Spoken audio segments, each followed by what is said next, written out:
Hi everyone, it is Fitz with the Daily Delivery. Hope you're doing well. Hope you're having a good weekend. I am, although I recorded this on Friday, so I'm not sure how my weekend's going. Look, I'm having a blast this year covering Kansas State football recruiting. It's more fun than I ever remember covering in a cycle, a recruiting cycle. And there's a lot of reasons for that. First of all, Bill Snyder recruited on his own terms, and it worked for a while, and eventually waiting till after everyone had played their senior season just didn't work anymore.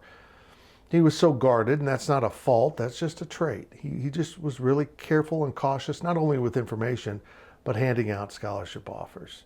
Klieman has come at this from a little bit different angle, and they started to get some traction, and then the pandemic hit, and nobody could visit the K-State campus, which has been proven to be an important part of K-State football recruiting. But this year it's completely different, and it's a blast. Not only because they're very focused, and it's an incredible year in the state of Kansas for recruiting, but because the kids have been such quality. They're so much fun to deal with. My staff has talked to a lot of young men who speak highly of Kansas State, who have committed or may commit, might pick other schools, but they also know that K-State was a serious contender for their services.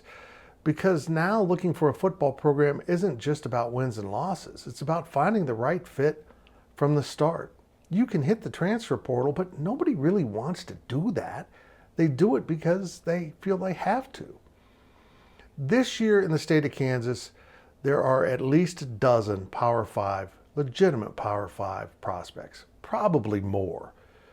And Kansas State now has 5 of the top 11, according to our 24/7 sports rankings, committed to the Wildcats.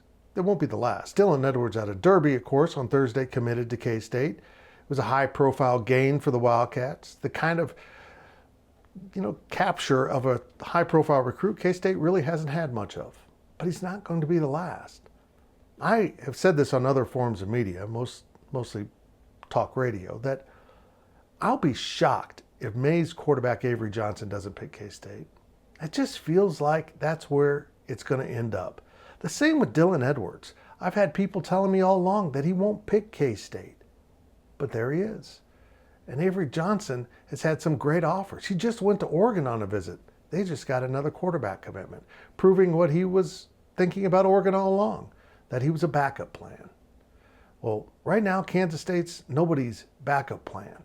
Players want to play for the Wildcats. Man, is it fun.